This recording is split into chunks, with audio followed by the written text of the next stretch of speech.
Cek cek, suaranya kedengaran jelas. Terdengar banget, Bang. Oke ya, kita mulai lagi ya.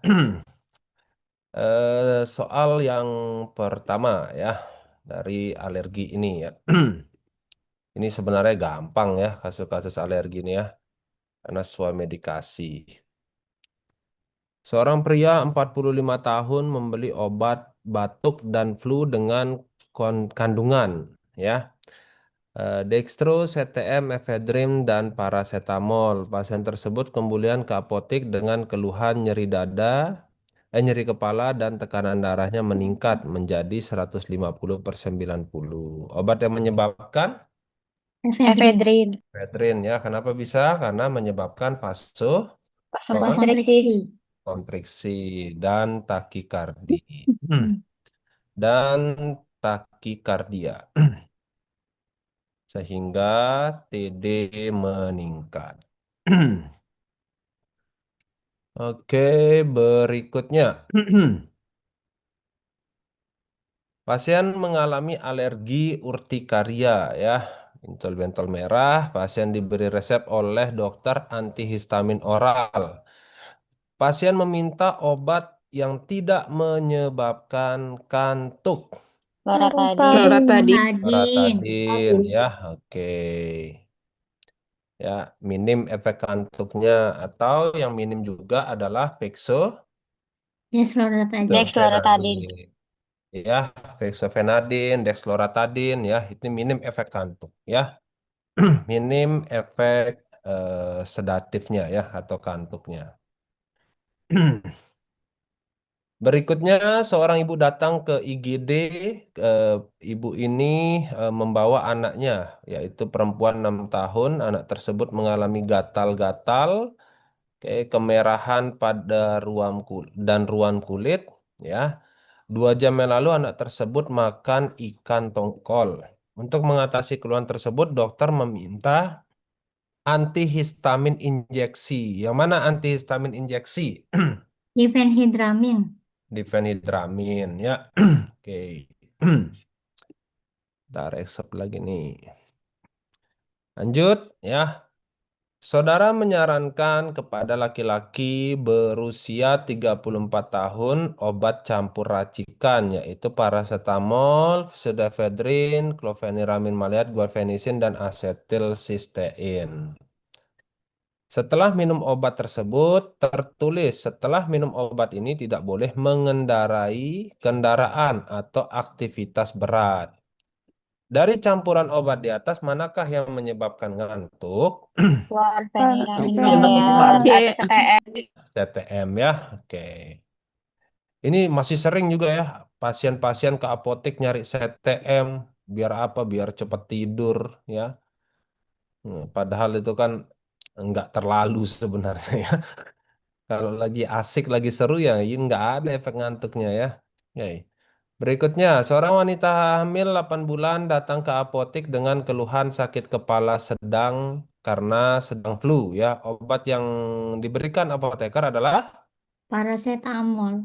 ya hamil ya, amannya kasih paracetamol aja. Berikutnya, seorang laki-laki berusia 30 tahun datang ke apotek dengan keluhan hidung tersumbat sejak 2 hari yang lalu akibat viral upper respiratory infection ya. Jadi ini infeksi virus ya. Kalau infeksi virus itu nggak ada obat ya. Pasien tidak mengalami demam tinggi maupun sekret hidung purulen. Ia ingin obat yang dapat memberikan efek lega dengan cepat. Apakah terapi simptomatik yang paling tepat? Oxymetazoline Oxymetazoline. semprot hidung selama maksimal 3 Ya, hari. lebih dari 3 hari menyebabkan apa? Rinitis Rinitis, medikamentosa. Iya, lebih dari 3 hari ya menyebabkan rinitis medikamentosa. Mentosa. Ya, nah, suam medikasi gini kemarin banyak muncul nggak di soalnya, di tryoutnya? Ada nggak muncul? Gak ada sih, Bang. banyak bang. Oh banyak ya. Bang. Ada yang bilang banyak ya, ada yang bilang nggak ada. Ini kayaknya soal wajib ya untuk apa namanya? eh, soal wajib yang apotik, tapi dia ya yang komunitas ya. Jadi sering muncul dia. Ya, jadi dia sifat soal yang kayak gini nih di luar dari klinis sebenarnya. Ya, antidotum. Ya, mungkin antidotum ini ada penjelasan-penjelasannya ya untuk teman-teman sekalian ya. Oke. Seorang laki-laki berusia 23 tahun dengan berat badan 60 kilogram dibawa ke instalasi gawat darurat IGD karena diduga melakukan percobaan bunuh diri. Menurut keluarganya sekitar 5 jam yang lalu menelan 40 tablet paracetamol. Oke, paracetamol antidotumnya apa? Asetil. N-asetil. Asetil. N-asetilcysteine ya. Oke, ini mungkin saya jelaskan juga sebentar. Eh, sik.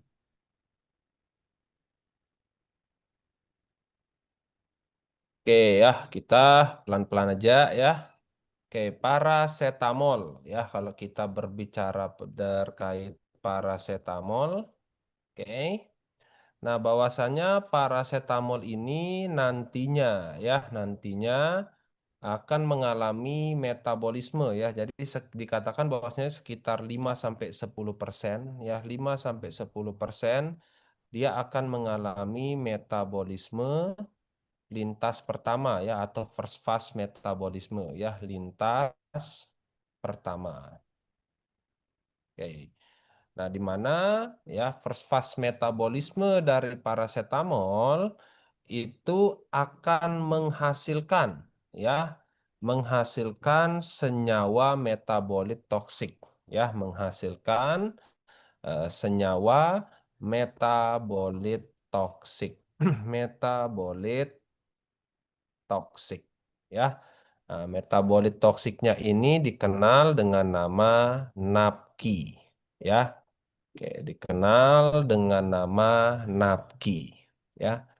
Nah, yang di mana nantinya ya, di mana nantinya NAPQI ini ya, NAPQI ini akan dinetralisir ya atau didetoksifikasi ya, netralisir oleh glutation ya, glutation ya. Nah, jadi napki ini akan dinetralisir atau didetoksifikasi oleh glutation. Simpelnya seperti ini teman-teman. Ibaratkan ini adalah hepar ya, ibaratkan yang kotak ini adalah hepar ya. Nah, jadi hepar atau hati kita itu dilindungi oleh senyawa-senyawa glutation. Ya, dilindungi oleh senyawa-senyawa glutation. Oke, dilindungi, dikelilingi lah gitu ya. Oke, ya. Nah, glutation ini ya, glutation yang ada yang melapisi hati ini akan melindungi hati dari paparan-paparan senyawa yang toksik ya, dari paparan-paparan senyawa yang toksik. Oke. Nah, akibat ya, akibat dengan banyaknya jumlah napki, otomatis glutation banyak terbuang untuk menetralisir napki. Bisa dipahami? Glutation banyak digunakan untuk netralisir napki. Kalau pasiennya banyak minum para Etamol. paracetamol, ya. Hal ini menyebabkan, ya, hal ini akan menyebabkan glutation itu menjadi berkurang. Glutation itu menjadi berkurang, sehingga yang melindungi hati itu sudah nggak ada lagi, ya. Yang melindungi hati sudah tidak ada lagi, sehingga menyebabkan resiko Hepatotoksi. hepatotoksik. Hepatotoksi. Nah, disinilah letak dari prinsip kerja dari N-asetilsistein. Nah, jadi prinsip dari N-asetilsistein ya atau NAC itu nantinya meningkatkan jumlah glutation ya. Nah, jadi ini prinsip kerja dari N-asetilsistein, yaitu meningkatkan jumlah glutation. Harapannya apa? Harapannya glutation glutation ini kembali bisa melapisi Oke, hepar. Ya, bisa dipahami prinsip kerja dari bisa Bang. N-asetilsistein? Bisa ya? Oke, ini mau di capture atau nggak perlu? Karena ini pernah muncul juga deh, apa mekanisme kerja dari NAC itu seperti apa? Ya, itu pernah muncul. Oke, saya lanjut ya. Oke, Ya, soal berikutnya ya.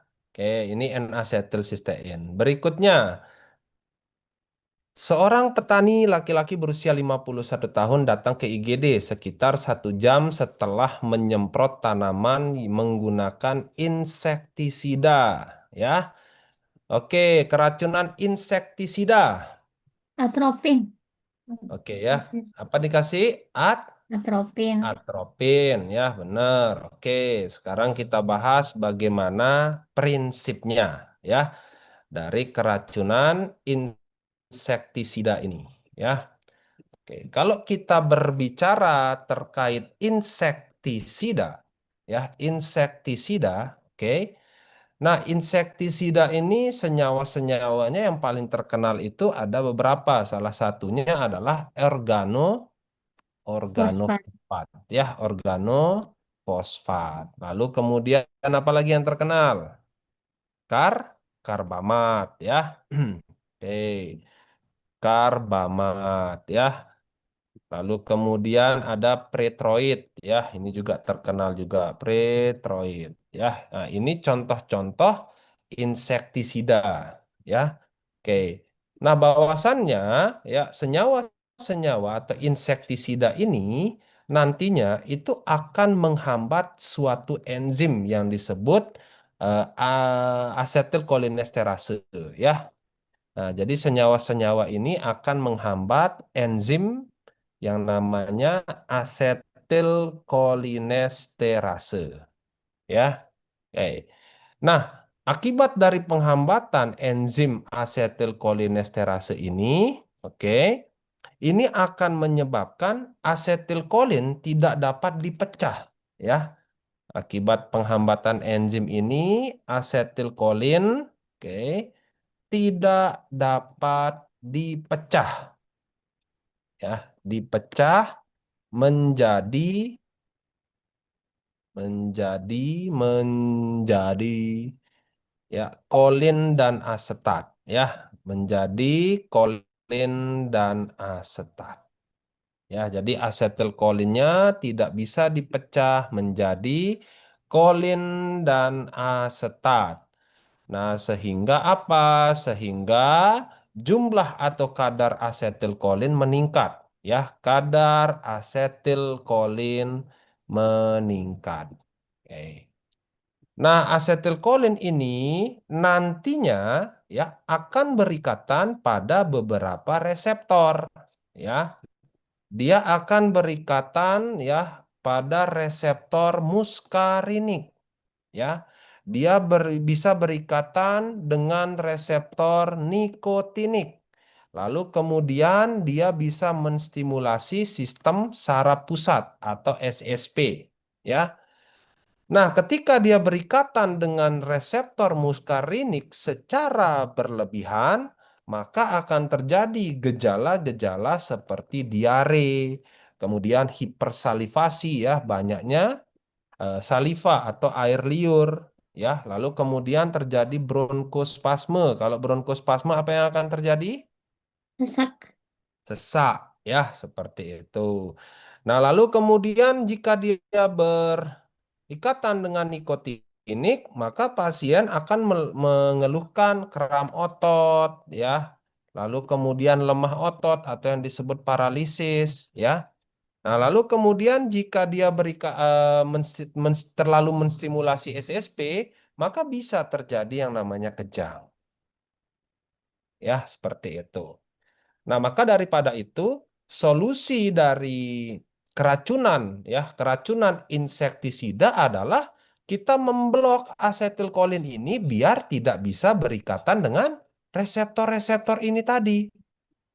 Ya, nah, jadi solusinya itu blok, ya, blok asetilkolin berikatan dengan reseptornya, terutama reseptor muskarinik, ya. Nah, jadi untuk memblok asetilkolin berikatan dengan reseptornya, kita memberikan Energi. kolinergik, ya, atau yang kita sebut sebagai juga anti Muskarinik. muskarinik, ya, muskarinik, ya. Nah, contoh obatnya adalah tadi Atrofin.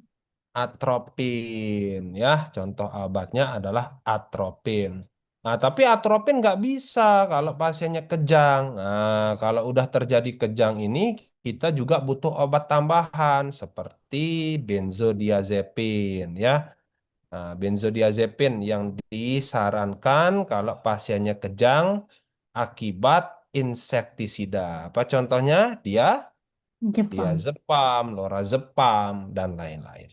Ya, jadi ini untuk tata laksana dari keracunan insektisida. Ya, bisa dipahami? Bisa, Bang. Oke, kita lanjut lagi. Ini sudah atau belum? Bentar, Bang. Oke, Berarti kalau udah kejang kasih benzodiazepin ya, Bang? benar, benar Oh deh. iya. Jadi misalnya ada soal, ya, soalnya misalnya diupdate sama si pembuat soal, ya, pasien udah diberikan atropin namun pasiennya kejang, obat apa yang diberikan, ya kasih dia Zepam, Iya. ya. Udah, Bang. Oke, Makasih. udah ya. Oke, kita lanjut lagi, ya.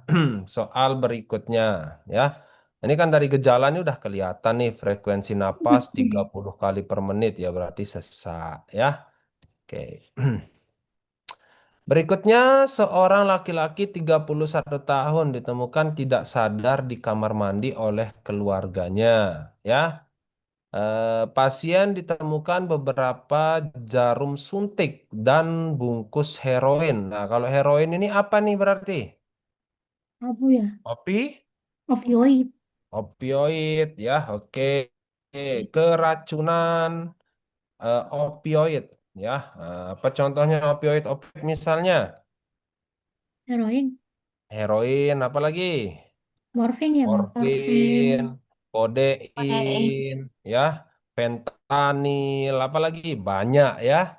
Oke, nah yang sering muncul gak dextro, ya, dextrometorphan itu turunan turunan opioid, ya. Oke, dan lain-lain, intinya opioid. Oke, nah pastinya kalau opioid dia akan stimulasi reseptor dari opioidnya, ya, pasti akan menstimulasi reseptor opioid. Nah, sehingga solusinya adalah kita harus hambat Opioid. opioid Ya. reseptor, opioid untuk berikatan dengan, Reseptornya. reseptornya. iya, untuk berikatan dengan reseptornya, ya. Oke, obatnya adalah Naloxon. Naloxon. naloxon, ya. Naloxon ini sifatnya nanti antagonis, ya. Antagonis kompetitif dari reseptor opi opioid. Opioid. Ya, oke. Nah, kasih naloxon. Oke. Berikutnya, seorang perempuan 45 tahun dengan riwayat gangguan cemas dibawa ke IGD karena mengantuk berat setelah mengkonsumsi sekitar 35 tablet diazepam. Ya, oke. Dokter mempertimbangkan penggunaan antidotum spesifik. Apa yang kita kasih? Diazepam? Bazenil. Lumazenil, Lumazenil, ya. Jadi kalau benzodiazepin, ya, benzodiazepin. Apa aja contoh benzodiazepin? diazepam, Diazepam, lorazepam, lorazepam, apa lagi? alprazolam. Alprazolam, apa lagi? Midazolam, ya. Oke, Hmm, ya. Jadi dia ini nantinya akan berikatan, ya, berikatan dengan reseptor GABA. Ya, berikatan dengan reseptor GABA. Maka daripada itu, jika keracunan benzodiazepin, ya, oke, maka kita harus hambat, ya, hambat ikatan, ya, ikatan benzo dengan GABA, ya, reseptor dengan cara memberikan lumazenil. flumazenil. Flumazenil berarti sifat flumazenil juga antagonis Antagonis. iya, agak antagonis kompetitif, ya. Oke. Berikutnya mana nih flumazenil, ya. Seorang perempuan berusia 70 tahun menjalani terapi warfarin karena AF.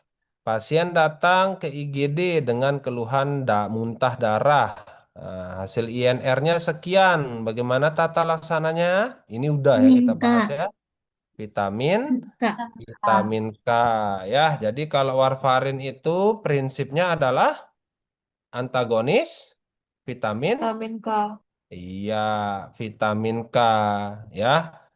Jadi kalau terjadi perdarahan ya berarti kita berikan vitamin K. vitamin K ya, seperti itu. Oke. Lanjut. Seorang laki-laki berusia 66 tahun menjalani operasi pergantian katup dan mendapat infus heparin Hmm. tidak tervaksinasi, ya, selama perawatan di ICU. Ntar resep dulu temennya nih. Oke. 6 jam kemudian luka operasi terus-menerus mengeluarkan darah. Pemeriksaan laboratorium APTT-nya meningkat drastis lebih dari 120 detik. Dokter meminta rekomendasi obat untuk membentuk kompleks stabil dengan heparin sehingga menetralkan efek antikoagulannya. Obat apa yang dimaksud? Heparin Protamin sulfat. sulfat. Protamin sulfat, ya. Nah, jadi heparin itu merupakan suatu protein yang bermuatan positif, teman-teman. Ya. Nah, sedangkan protamin sulfat, ya, berarti muatan protamin sulfat untuk bisa membentuk ikatan kompleks bagaimana? Negatif. Iya, harus muatan negatif, ya, harus muatan negatif. Jadi muatan positif ketika bertemu dengan muatan negatif, oke, maka akan terbentuk ikatan kompleks, ya. Dia akan membentuk suatu ikatan kompleks. Jadi heparinnya netral, ya. Seperti itu prinsip kerja dari protamin Sulfat. sulfatnya, ya. Oke, ini sudah dijawab. Lanjut, ya. Seorang laki-laki berusia 38 tahun ke IGD setelah meminum minuman oplosan sekitar 12 jam sebelumnya. Pasien mengeluh pandangan kabur, ya, seperti melihat salju, nyeri kepala hebat dan muntah. Oke. Pemeriksaan laboratorium pH-nya 7,10, ya. Oke, dan anion gapnya, ya, meningkat, ya. Dokter mendiagnosa keracunan metanol. Oke. Obat apa yang menjadi pilihan utama yang bekerja dengan cara menghambat enzim alkohol dehidrogenase? Omepizol. Pizol. Pome, Omepizol. pomefitol. Ya, ini pilihan utama. Ini saya jelasin juga nih. Ya, oke. Ini sekalian ya langsung etilen glikol dan kawan-kawannya ya. Oke. Nah, jadi kalau kita berbicara terkait metanol, ya, oke. Jadi metanol ini nantinya akan diubah, ya. Metanol ini nantinya akan diubah menjadi formaldehid, ya, menjadi formaldehid. Ya, jadi metanol akan diubah menjadi formaldehid. Nah, perubahan metanol menjadi formaldehid ini membutuhkan suatu enzim. Enzimnya bernama alkohol dehidrogenase, ya, atau kita sebut ADH. Ya, enzim ADH, alkohol dehidrogenase. Oke. Nah, formaldehid ini nanti, ya, formaldehid ini nanti akan diubah, ya, akan diubah menjadi asam format, ya, akan diubah menjadi asam format oleh bantuan enzim yang bernama aldehid dehidrogenase, dehidrogenase oleh sorry, atau yang kita sebut sebagai ALDH, ya. Oke, jadi formaldehid diubah menjadi asam format oleh ALDH ini, ya. Nah, asam format ini nantinya menyebabkan terjadinya asidosis karena sifatnya asam, ya, karena sifatnya. Oke. Nah, jadi kalau kita sifatnya keracunan metanol, yang perlu kita antisipasi adalah agar metanol ini tidak diubah menjadi formaldehid, ya. Agar metanol ini tidak diubah menjadi formaldehid, berarti kita bisa menghambat enzim alkohol dehidrogenase ini. Nah, tadi apa yang kita pakai? Halo, cek Fomepizol, Bang. fomepizol, ya. Kita bisa pakai fomepizol. Atau selain fomepizol bisa juga menggunakan eh Etanol. Etanol. etanol, ya. Nah, tapi secara keamanan, ya, fomepizol ini lebih aman dibandingkan etanol, sehingga fomepizol ini dijadikan pilihan pertama. Ya, fomepizol ini dijadikan pilihan pertama. Nah, lalu kemudian, ya, asam format ini agar tidak terjadi asidosis, ya, maka kita bisa, ya, meningkatkan eliminasi asam format dengan cara memberikan asam asam folat atau yang kita sebut Leukotrien. leukoforin, Leukoforin. ya.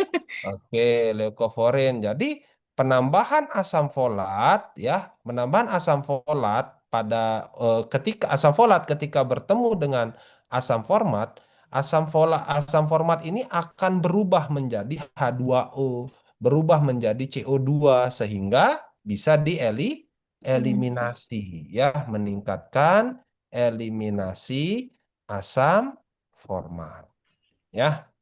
Oke, tujuan asam folat. Nah, kalau terjadi asidosis berarti kita bisa memberikan apa? Natrium bikarbonat. Iya, ya, kita bisa memberikan natrium Bikarbonat. bikarbonat atau pasiennya bisa dilakukan Bisa. hemodialisa. Ya. Nah, jadi prinsipnya pilihan utama itu bisa memberikan fomepizol. Pizol, Bang.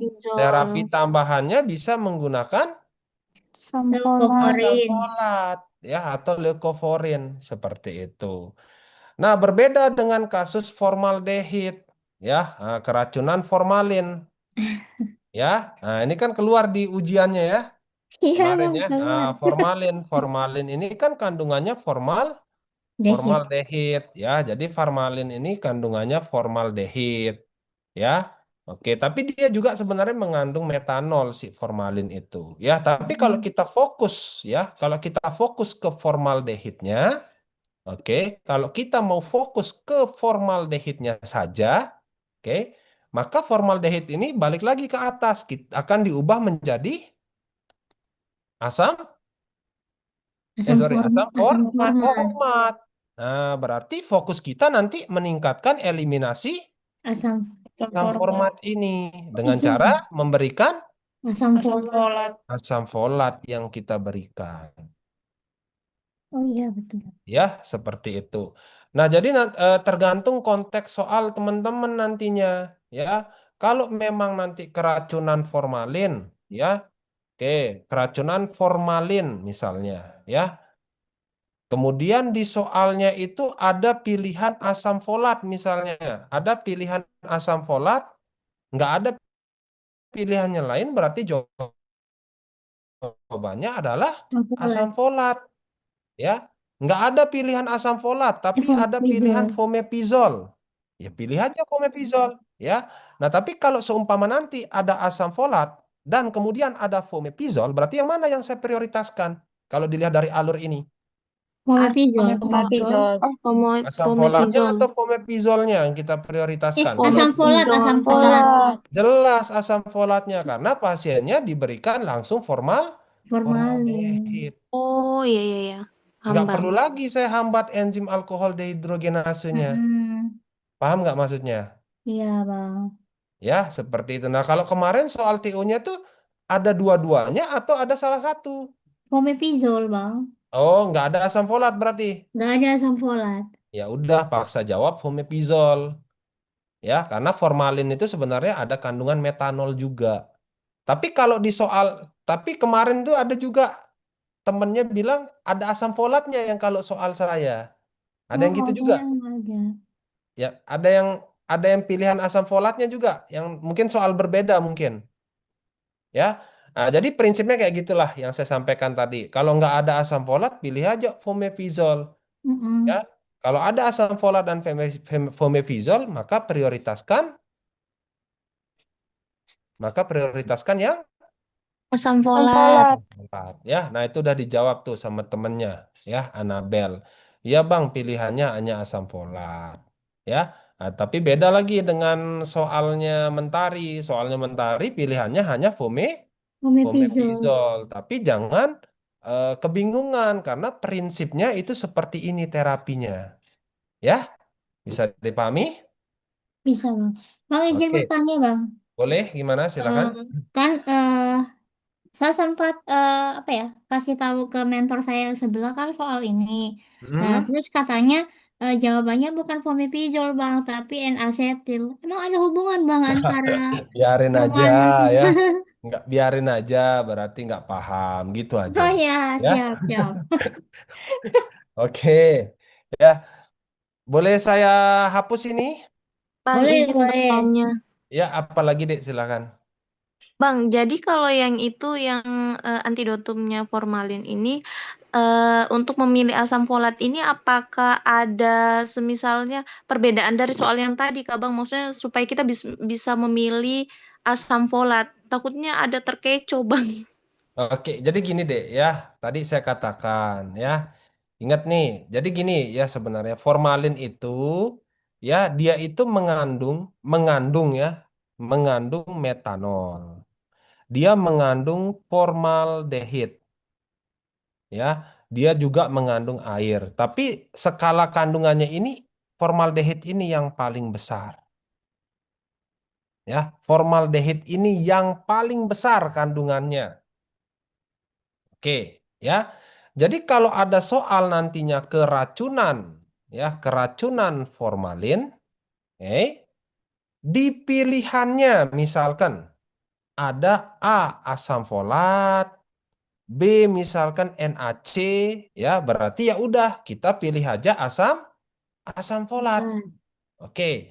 Misalnya di pilihan lainnya misalkan nggak ada asam folat tapi ada fomepizol misalkan. Lalu kemudian ada NaC berarti kita pilih fomepizol. fomepizol. Fomepizol. Nah, tapi di pilihan lain misalkan A ada asam folat, B ada fomepizol, maka kita prioritaskan Asam Asam folat. asam folat. folat. Paham maksud saya? Paham, Bang. Paham Kenapa Bang. saya memprioritaskan asam folat? Karena Karena kandungannya Karena formaldehid. kandungannya formalin itu lebih besar formaldehid. iya, Sehingga yang karena dihambat formalin itu formaldehidnya. kandungannya formaldehid yang paling besar. Sedangkan fomepizol kerjanya itu hanya menghambat perubahan agar tidak menjadi Formaldehid. Formaldehid. formaldehid. Paham ya? Paham, Bang. Paham, Oke, bisa paham Bang. bisa Terima dipahami untuk kasih. yang Oke, ya. Oke. Ini siapa sih ya? Siap. Oke, saya lanjut lagi ya. Ini keracunan yang sama juga nih ya. Etilen glikol ya. Kemudian propilen ya. Propilen glikol. Di mana teman-teman sering bermain dengan obat ini? Dengan Sirup ya. pelarut ini. Di mana? Sirup. Sirup. Di sedikit. Sirup ya. Sirup. Nah, ini di sirup nih banyak sama di air akrik beku ya, seperti itu. Oke, nah jadi kalau etilen glikol ataupun propilen glikol ini ya, nantinya dia akan diubah menjadi yang namanya glikoaldehid ya, glikoaldehid. Nah, perubahan etilen glikol ataupun propilen glikol menjadi glikoaldehid ini oleh bantuan enzim ADH juga. Apa tadi ADH? Alkohol dehidrogenase. Ya, Genase. oke. Nah, lalu kemudian ya glikoaldehid ini akan diubah ya, akan diubah menjadi asam glikolat ya, akan diubah menjadi asam glikolat oleh bantuan enzim ALDH. Ya, apa tadi ALDH? Aldehid dehidrogenase. Genase. Oke, ya. Nah, asam glikolat, oke, asam glikolat ini nantinya akan diubah menjadi asam glikosilat. Asam glikosilat akan diubah menjadi asam oksalat, ya. Akan diubah menjadi asam oksalat. Oke. Nah, asam oksalat inilah yang jahat, ya. Jadi asam oksalat ini bisa merusak ginjal. Jadi sifatnya dia nefrotoksik dan dia bisa merusak sistem saraf. Jadi dia juga neurotoksik. Oke, ya. Nah, berarti kalau pasiennya ya keracunan etilen glikol atau propilen glikol, perlu saya hambat nggak enzim ADH ini? Perlu. Perlu. Biar apa? Biar nggak berubah menjadi Glikaldehid. glikoaldehid yang endingnya menjadi asam Asam oksalat. oksalat. Nah, jadi hulunya dulu kita hambat. Pakai apa tadi menghambatnya? Omeprazol. Omeprazol. Bisa pakai apa lagi? Etanol. Tanol. Etanol. Mana yang prioritas tadi? Omeprazol. Iya, ini pilihan utama. Ya, seperti itu. Oke. Nah, asam glikosilat ini yang paling sering sebenarnya menyebabkan kasus asidosisnya. Ya, jadi ini bisa menyebabkan kasus asidosis. Nah, kita bisa sebenarnya menghambat di sini. Ya. Nah, jadi kita bisa sebenarnya di sini mengubah asam, ya, mengubah asam glikolat menjadi ya asam glikosilat. Ya, menghambat sebentar, hambat ya asam glikolat menjadi glikosilat. Nah, untuk menghambat perubahan ya, perubahan asam glikolat menjadi asam glikosilat, ini kita bisa memberikan vitamin B1 dan B6 ya. Nah, jadi prinsipnya vitamin B1 ataupun B6 ini nantinya akan merubah ya glikolat menjadi glisin. Ya. Jadi sifatnya glikolat diubah menjadi glisin, berarti glikolatnya tidak diubah menjadi Glikosilat. glikosa. Ya, seperti itu. Oke, lalu kemudian kalau kalau udah terjadi asidosis ya maka kita berikan apa di sini? Bikrat. Natrium Natrium bikarbonat. bikarbonat. Pasien juga bisa dilakukan Hemodialisa. hemodialisis. Nah, jadi kalau keracunan etilen glikol atau propilen glikol, prioritas utama adalah fomepizol. Nggak ada pilihan fomepizol, yang ada hanya multivitamin. Berarti multivitaminnya adalah B1 dan B1 dan B6. B1 dan B6. B6. Bisa dipahami? Bisa, Bang, insya Allah. Nah, kalau metanol ataupun formalin tadi, Kalau apa vitamin yang metanol, kita Asam berikan? kalau D. folat, metanololnya fomepizol, kalau asam formaldehyidnya folat, terus itu asam Iya, folat atau leukovorin. paham ya? Ya, Bang. Oke, saya hapus ya? Atau ada yang masih nulis? Udah, Bang. Ada yang aman ya? Aman. Oke, kita lanjut ya. Oke, soal berikutnya. Mana dia? Oke, ini seorang montir mobil berusia 40 tahun tidak sengaja meminum cairan radiator yang dalam botol ya. Oke, etilen glikol di Ya, sini. fomepizol. Fomepizol. Kasih apa? Fomepizol. pisau. Ome, omepizol. Oke, berikutnya. Oh, ini apa ini? Ferrosulfat. Deferoxamin. Deferoxamin. Deferok, Deferoxamin. Amin. deferoxamin. Bagaimana prinsipnya? Perlu juga nih prinsipnya. Perlu, Bang. Oke, kita bahas prinsipnya ya. Oke. Oke, ya kita besi itu logam atau bukan? Logam. Logam ya. Oke, berarti kita bahas di sini keracunan Logam. logam ya. Oke. Oke, logam ini saya pecah ya jadi besi ya atau zat besi ya. Oke, besi atau zat besi ya. Nah, jadi nantinya ketika besi ini masuk ya, ketika besi masuk atau zat besi masuk, maka besi ini akan diikat oleh transferin ya. Besi akan diikat oleh transferin ya. Oke. Nah, ya, ini prinsipnya. Besi masuk, besi itu akan diikat oleh transferin. Oke, ya. Nah, sehingga apa? Ketika ketika banyak banyak besi yang masuk, oke, cadangan transferin tidak cukup ya, tidak cukup untuk mengikat besi. Paham nggak maksud saya, Dek?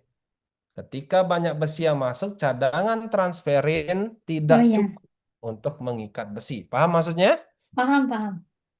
Misalnya, ya, besinya masuk 100, sedangkan transferin kita itu cuma 50. Cukup nggak transferinnya untuk mengikat besi? Enggak, Tidak. Nggak cukup, berarti ada besi yang yang beredar. bebas.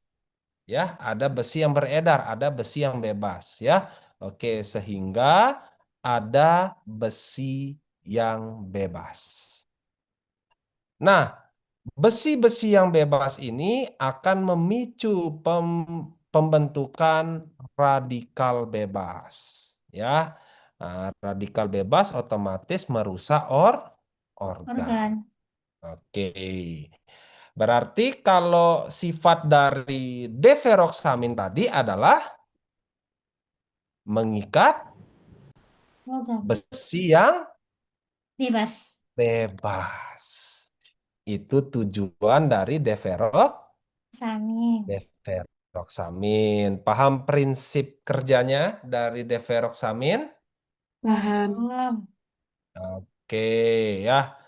Nah, lalu logam ini logam ini juga ada yang logam berat ya. Ada yang logam berat. Oke. Nah, logam berat apa contohnya? Timbangan. Timbang. PB. PB ya. Oke. Nah, contohnya adalah PB ya. Nah, PB ini ketika masuk ya, PB ini ketika masuk dalam jumlah yang besar ya. Nah, dia nantinya akan menurunkan ya, dia akan menurunkan yang namanya Heme ya, dia akan menurunkan yang namanya Heme ya. Nah, kenapa Heme menurun? Ini akibat ya, akibat dari hambatan ya, akibat dari hambatan ferroketalase namanya ya, ketalase ya, enzim ferroketalase.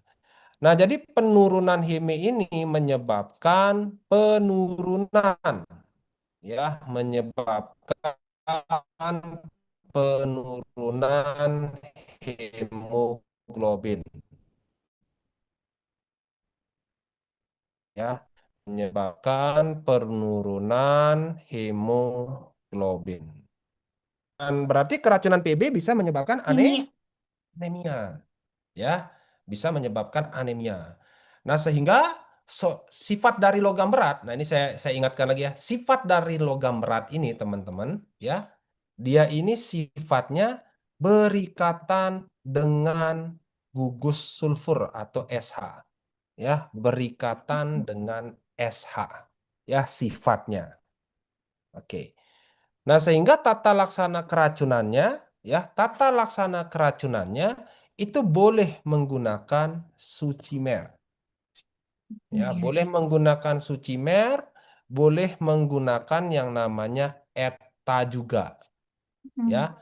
Nah, yang nantinya sucimer atau ETA ini akan mengikat ya, akan mengikat PB. Ya, akan meningkat PB. Nah, tapi sifat dari sucimer atau ETA ini itu nanti diberikan bisa oral, ya. Hmm. Nah, sehingga pada kasus keracunan PB yang berat, ya, pada kasus keracunan PB yang berat itu bisa terjadi yang namanya ensefalopati. Pasiennya sudah menurun kesadarannya, Saudara. ya, penurunan kesadaran. Berarti bisa saya kasih yang oral nggak? Nggak bisa. Kalau Ya. nggak bisa, berarti butuh yang Intravena. intravena. Nah, yang untuk intravenanya kita bisa memberikan dime Dimekarpol. Karpol. dimekarpol. Oh, oke. Ya. Nah, jadi kapan pakai sucimer atau ETA ya kalau dia ringan. Ringan. Kalau sampai terjadi penurunan kesadaran, baru kita menggunakan Oh, dimekarpol. karpol. Ya, bisa dipahami? Bisa, Bang. Oke, lalu apa lagi contoh logam berat? Arsenik. Arsenik, arsen, ya. Apalagi? Mer, Merkuri. Puri. merkuri, ya. Merkuri. Nah, ini juga contohnya yang logam berat. Nah, berbeda dengan kasus PB, ya, di mana kalau PB menurunkan Heme tadi. Kalau ini dia sifatnya menghambat, ya. Dia sifatnya hambat pirufat dehidrogenase, kalau nggak salah, ya. Ya, pirufat dehidrogenase. Ya.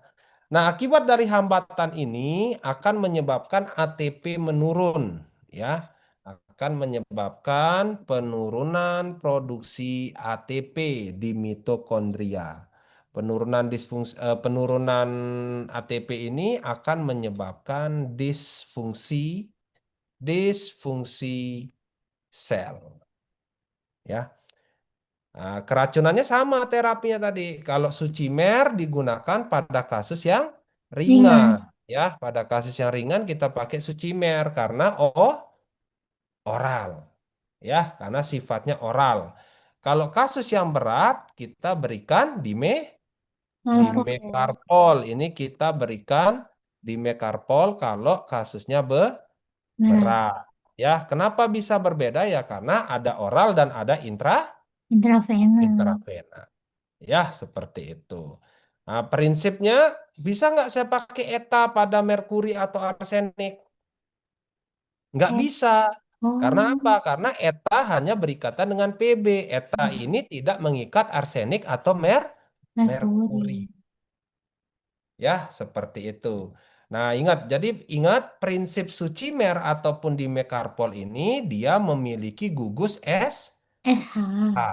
ya, yang nantinya kuat mengikat logam berat. Ya, mengandung gugus SH sehingga berikatan dengan logam. Ya, oke, ini untuk keracunan logam. Ya, Boleh saya hapus? Boleh, Bang. Bentar, Saya hapus Bang. ya. Bentar. Oke, silakan. Silakan, silakan. Mana dia? Bang mau tanya, Boleh, Dek, gimana? Silakan, Dek. Apa yang mau ditanya? untuk keracunan PB jika di pilihan gandanya ini ini Bang, jika eh, kan PB kalau di pilihan jawabannya ada Sucimer sama Eta, Keluhannya kita seperti apa, pilihan Dek? awalnya apa? Suci. Kalau disuruh paksa jawab, saya lebih memprioritaskan Sucimer, ya. Kalau disuruh paksa jawab, saya lebih memprioritaskan Sucimer. Tapi soal seperti itu saya rasa nggak bisa dijawab, Dek. Oh Ya, baik kalau Bang. oke, ada lagi? Saya hapus ya. Iya, Bang. Oke, saya hapus. Kita lanjut lagi ya. Berikutnya, seorang perempuan berusia 35 tahun ya dibawa ke IGD setelah mengkonsumsi obat tradisional yang tidak memiliki izin edar selama 3 minggu. Pasien mengeluh nyeri perut hebat, muntah, diare, serta kesemutan kedua kaki. Pemeriksaan laboratorium menunjukkan peningkatan kadar arsenik. Dokter menegakkan diagnosa keracunan arsenik. Apoteker merekomendasikan antidotum yang memiliki gugus sulfihidril ya atau SH sehingga mampu mengikat arsenik dan meningkatkan ekskresinya. Oke, apa yang dijawab di sini? Sucimer.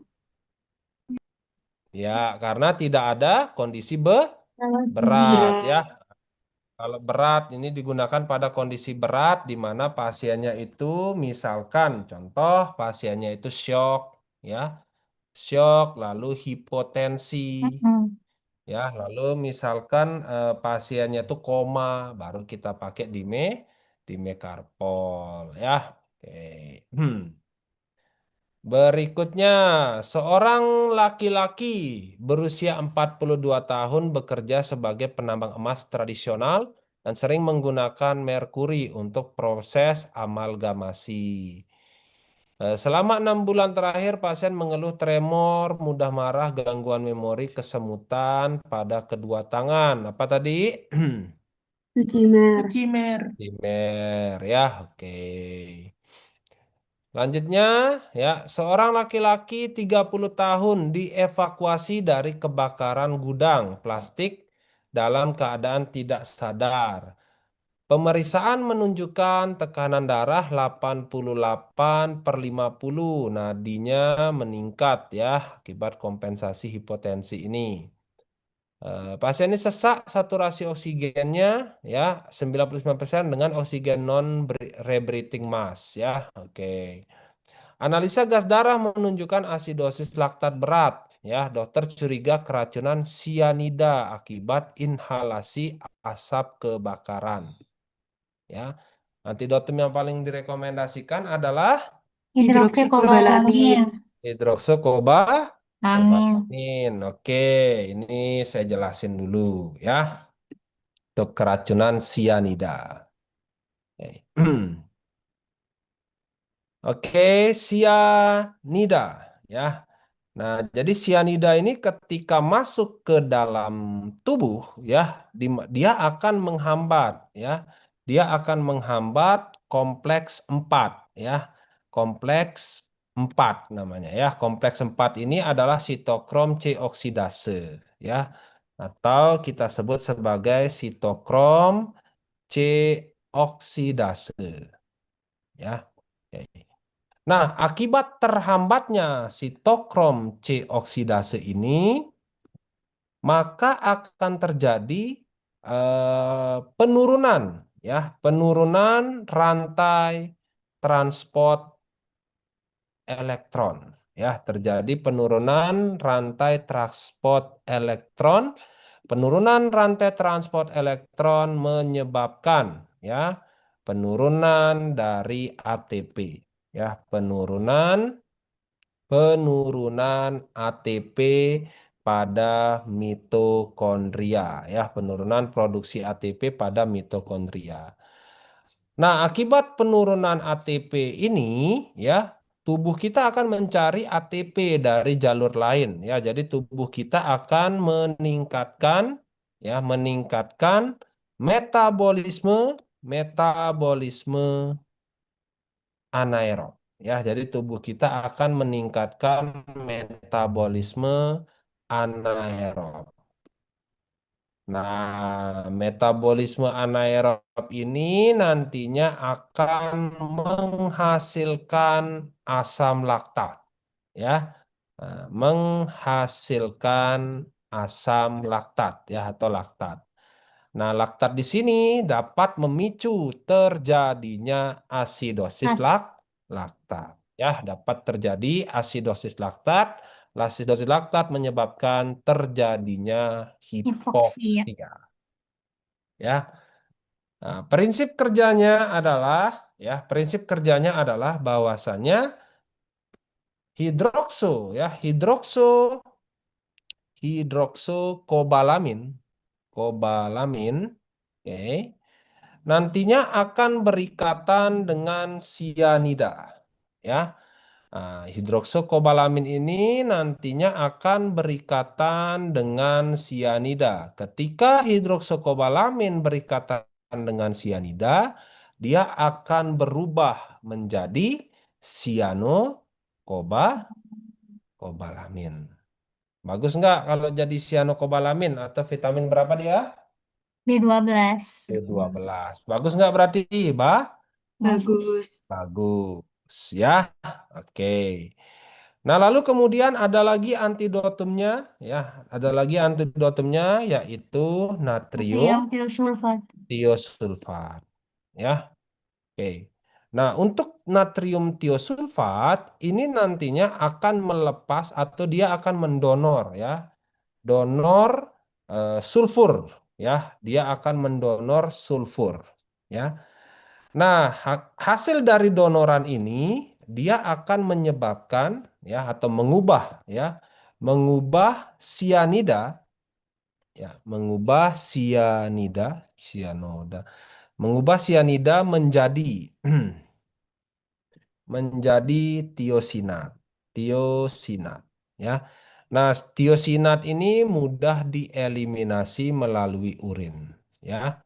Oke, dapat dieliminasi melalui urin. Ya, jadi tiosinat bisa dieliminasi melalui urin. Oke. Nah, lalu kemudian ada juga ya preparat nitrit ya. Preparat nitrit untuk keracunannya apa misalnya nitrit yang dipakai? Amil, Metilen. amil nitrit, apa lagi? Oh. Natrium, natrium nih. Nitrit. Nitrit ya, natrium nitrit. Nah, kalau berbeda dengan yang atas ya, kedua di atas kalau nitrit di sini ya, nitrit di sini nantinya dia berperan ya. Dia nantinya berperan dalam membentuk ya Metamoglobin. iya, metemoglobin. Globin. Ya, jadi dia berikatan dengan hemoglobin ya. Dia berikatan dengan hemoglobin membentuk metemoglobin. Nah, metemoglobin ini nantinya yang akan mengikat sianida, ya. Nah, dia akan ikat sianida, ya, atau mengikat sianida. Nah, biar apa sianidanya diikat? Agar tidak, ya, agar tidak berikatan dengan kompleks 4, ya. Kompleks 4. Ya, seperti itu. Apa tadi kompleks 4? Sitokrom C, oksi, oksidase. Ya. Nah, jadi ini ya untuk keracunan sianida ya ada 3 antidotumnya ya. Ada nitrit, ada hidroksokobalamin, dan ada natrium Sulfat. tiosulfat. Yang menjadi prioritas utama adalah hidroksokobalamin. Kenapa? Karena aman, efektif, cepat. Ya, seperti itu. Oke, ini untuk keracunan sianida. Bisa dipahami? So, Boleh saya hapus? Boleh. Boleh ya. Bentar bang, bentar. Oke, silahkan, silahkan.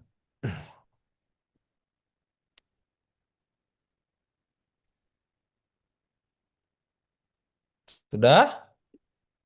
Udah bang. Sudah ya, oke. Kita lanjut. Seorang perempuan berusia 72 tahun menjalani terapi digoxin untuk gagal jantung dan atrial fibrilasi. Pasien datang dengan kambur dan berwarna kekuningan serta berdebar. Rekan jantung menunjukkan takikardi ventrikel, pemeriksaan laboratorium menunjukkan kadar kalium 6,2 dan kadar digoxin serum meningkat. Dokter meminta antidotum spesifik. Yang mana antidotumnya? Digoxin Digoxin imun imun fat. Ya, digoxin imun Fat. fat. Nanti dia akan mengikat di Digoxin. digoxin. Ya, prinsipnya ya seperti itu. Oke. Berikutnya, seorang laki-laki berusia 28 tahun minum isoniazid. Apa antidotumnya? Piridoxin. Piridoksin. Viridoksin. Kenapa bisa dikasih viridoksin? Karena isoniazid itu akan mengikat Neuropathy mengikat mengikat. mengikat B6. vitamin Vitamin B6. B6 dalam tubuh ya, sehingga kalau diikat vitamin B6 dalam tubuhnya, Berkurang maka tubuhnya kekurangan Vitamin vitamin kekurangan B6. B6. vitamin B6 ya. Oke, udah dikasih diazepam juga katanya cerita di sini ya. Oke, kita lanjut. Seorang perempuan berusia 63 tahun dengan diabetes mellitus tipe 2 menjalani terapi glibenclamid. Ya. Pasien datang ke IGD karena penurunan kesadaran. Pemeriksaan glukosa darah sewaktu menunjukkan glukosa darahnya itu 32 miligram per desiliter. Setelah mendapat bolus dextrose 40%, oke, kadar glukosa darah meningkat menjadi 126. Namun 2 jam kembali menurun menjadi 45.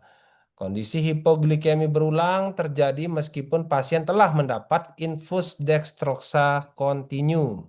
Ya, lalu kemudian dokter meminta rekomendasi terapi tambahan yang dapat menghambat sekresi insulin sehingga mencegah hipoglikemia berulang akibat sulfonilurea. Apa yang? Okreotid. Oh, Okreotid. benar, oktriotid ya. Karena oktriotid ini hormon apa dia? Hormon apa? Lupa semua. Sel beta punya ya, sel pankreas punya hormon, sel alfa akan mengeluarkan glukagon, sel beta mengeluarkan insulin, sel delta mengeluarkan apa? Somato? Somatostatin. Iya, somatostatin. Jadi oktriot itu hormon somatostatin di mana dia bisa hambat sekresi in Insulin. insulin. Kalau glukagon hambat sekresi insulin nggak? Tidak. Tidak. Dia hanya memecah glikogen menjadi Glukosa. glukosa. Ya, seperti itu. Kalau glukagon ini bisa digunakan untuk keracunan dari penggunaan Beta blocker. ya beta blocker bisa. Ya, seperti itu. Oke, berikutnya perempuan usia 18 tahun masuk IGD. Tadi udah nih keracunan. Oh, enggak, beda soalnya nih. Pasien diberikan NaNO3. Berarti apa nih NaNO3 ini? Natrium Natrium nitrit. Natrium nitrit. Bagaimana mekanismenya tadi? Membentuk membentuk metahemoglobin yang mengikat Ya, sianida. oke ya. Berikutnya seorang wanita 35 tahun datang ke undangan pernikahan setelah mengkonsumsi hidangan seafood.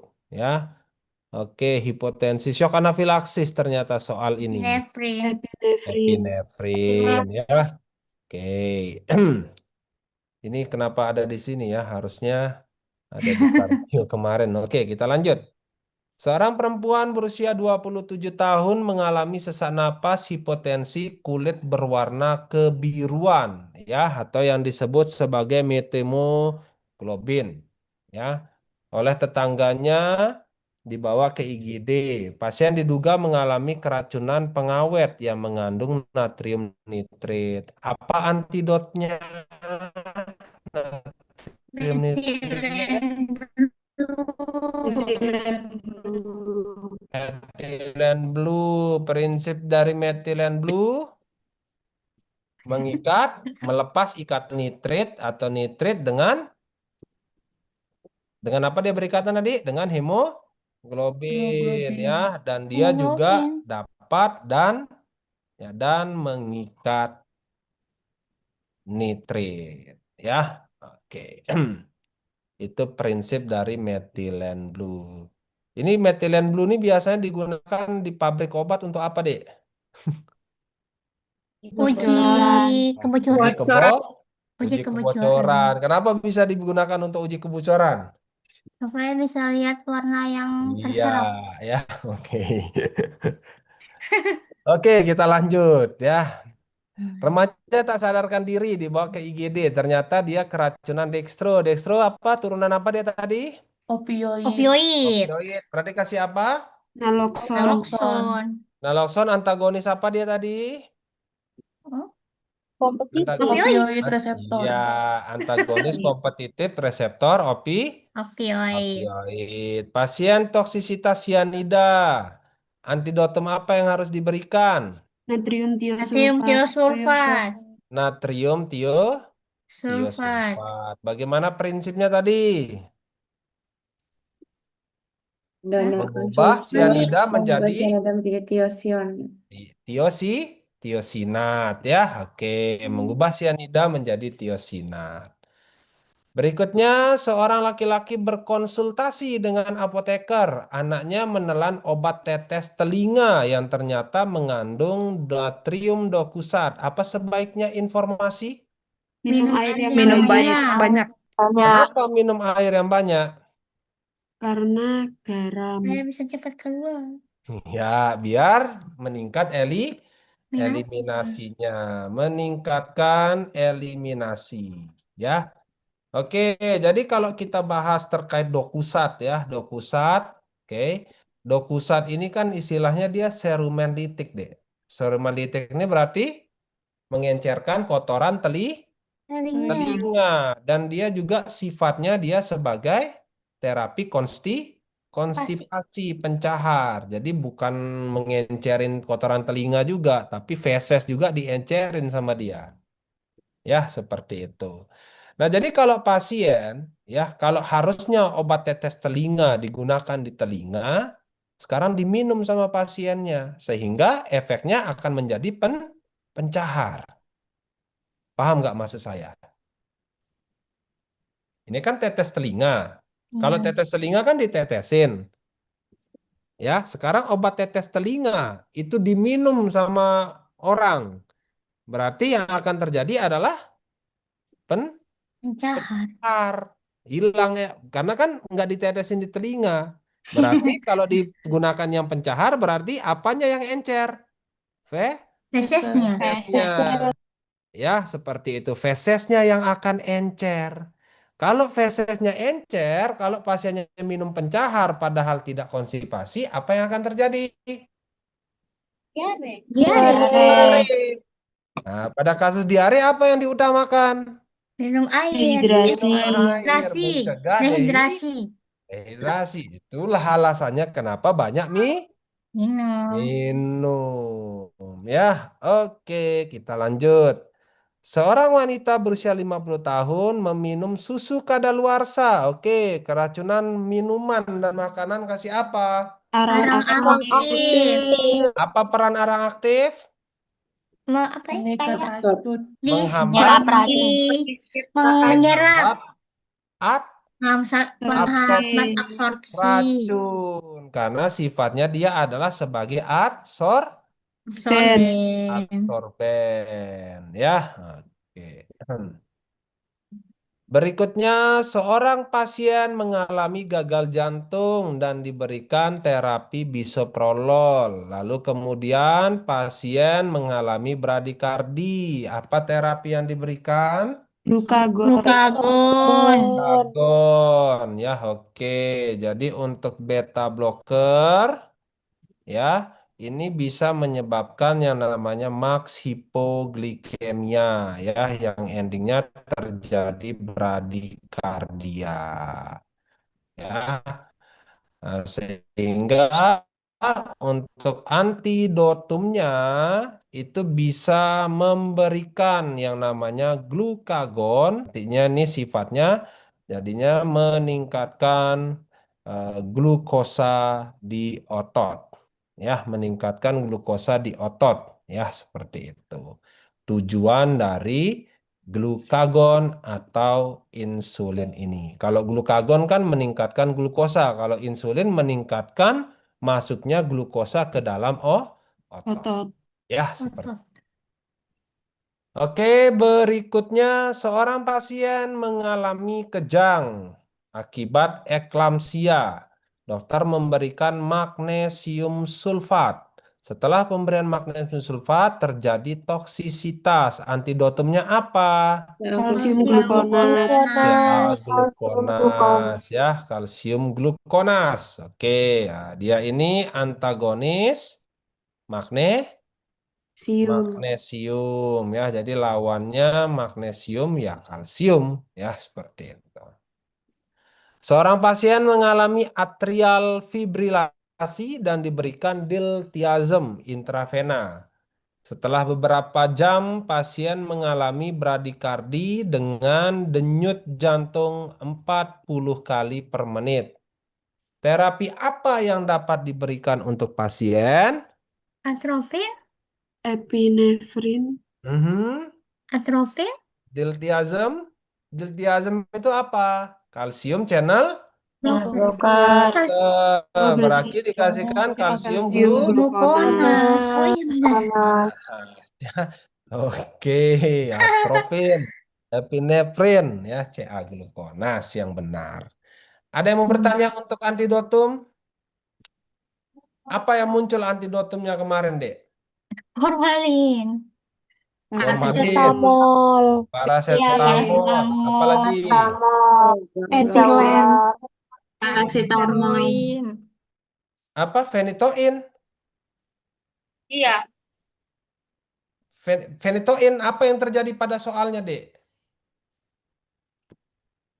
Phenytoin apa? Ada yang ingat nggak vignette soalnya yang phenytoin? Lupa, Bang. Oh, lupa. Nggak, iya, karena nggak ada antidotum spesifik pasnya untuk anti anu phenytoin. Jadi kita bisa menganalisa dari gejala yang muncul, ya. Apalagi yang muncul, Dek, Bisa ular, Bang. apa peptisida? Peptisida ya sama kayak insektisida tadi, ya. Bisa ular tuh kayak gimana sih soalnya? Kandungannya atau gimana, Dek? Kalau saya tanya kemarin ada temennya dia bilang kandungannya dari bisa ular katanya seperti itu. Ya, tapi ada kok saya udah buatin soalnya, ya. Jadi dia bukan menanya antidotumnya, ya, tapi bukan menanya antidotumnya, tapi kandungan dari bisa ular katanya seperti itu. Ya. Saya antidotumnya, Bang. Oh, itu ada antidotumnya, maksudnya gimana? Oh, berarti ya sama aja, berarti kan kandungan dari bisa ular itu kan yang kita ditanyakan berarti kan? Karena kan kalau tergigit ular ya kita kasih anti bisa ular kayak gitu. Atau dia keracunan setelah diberikan anti bisa ular. Nah, itu konteksnya tuh. Kalau dia tergigit oleh bisa ular ya kita berikan anti bisa ular tadi, sabu itu. Nah, kalau umpama dia udah diberikan sabu lalu kemudian dia keracunan akibat sabu ya beda lagi gitu istilahnya, ya kan? Seperti itu. Nah, kemarin temennya tuh bilang kandungan dari sabu itu apa? Apa? Nah, itu prinsip soalnya. Oke, ada yang mau bertanya? Izin bertanya, Bang. Cek-cek, ada yang mau bertanya? Izin bertanya, Boleh Bang. gimana Risma? Jadi, Bagaimana? Silakan. seingat saya kemarin itu waktu TEONAS ada pertanyaan terkait mekanisme antidotum pasien keracunan organofosfat, Bang. Oh, organofosfat tadi sudah kita bahas kan? Ya, Gimana tadi mekanismenya? Menghambat? Apa yang dihambat tadi? Menghambat reseptor muska, muskarinik atau energi kolinergik ya. Apa yang kita pakai tadi untuk menghambat itu? atrofin. Atropin ya. Oke.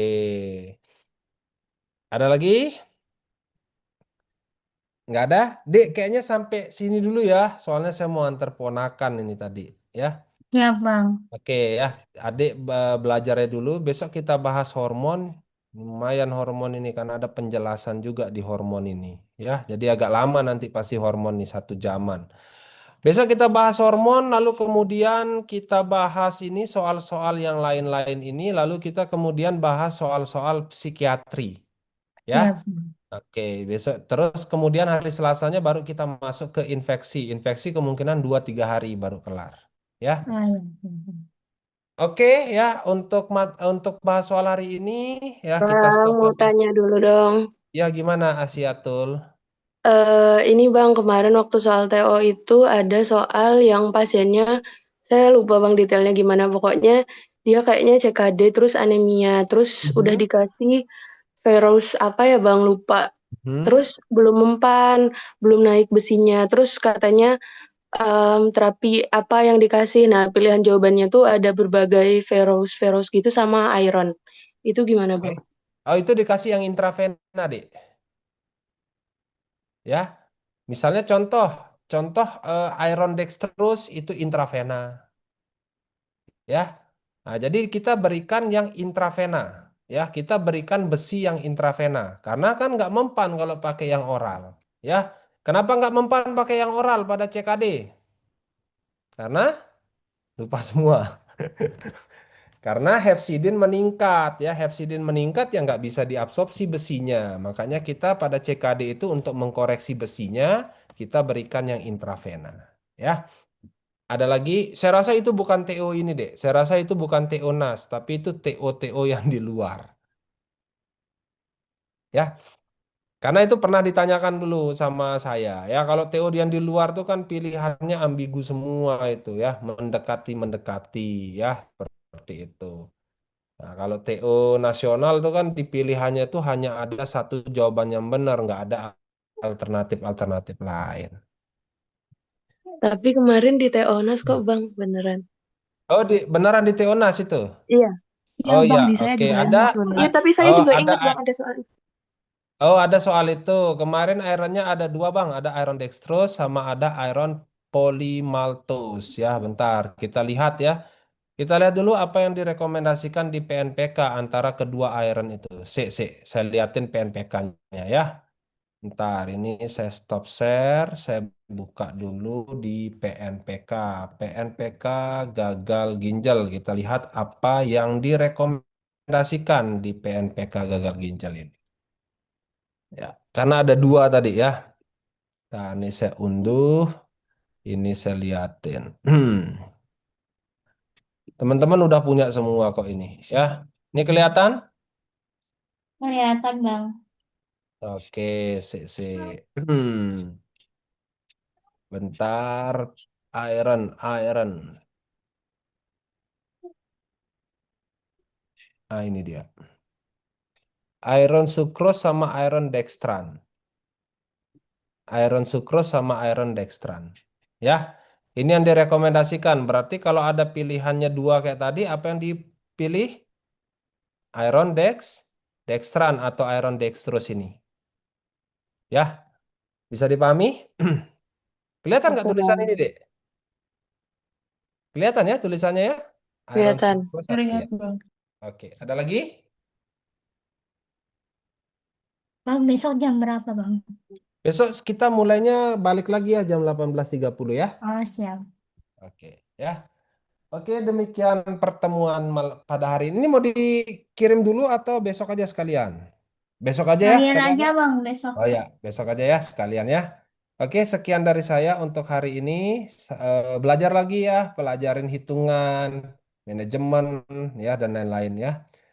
Selamat istirahat untuk teman-teman ya, jangan begadang. Sekian dari saya. Assalamualaikum warahmatullahi wabarakatuh. Waalaikumsalam Waalaikumsalam warahmatullahi warahmatullahi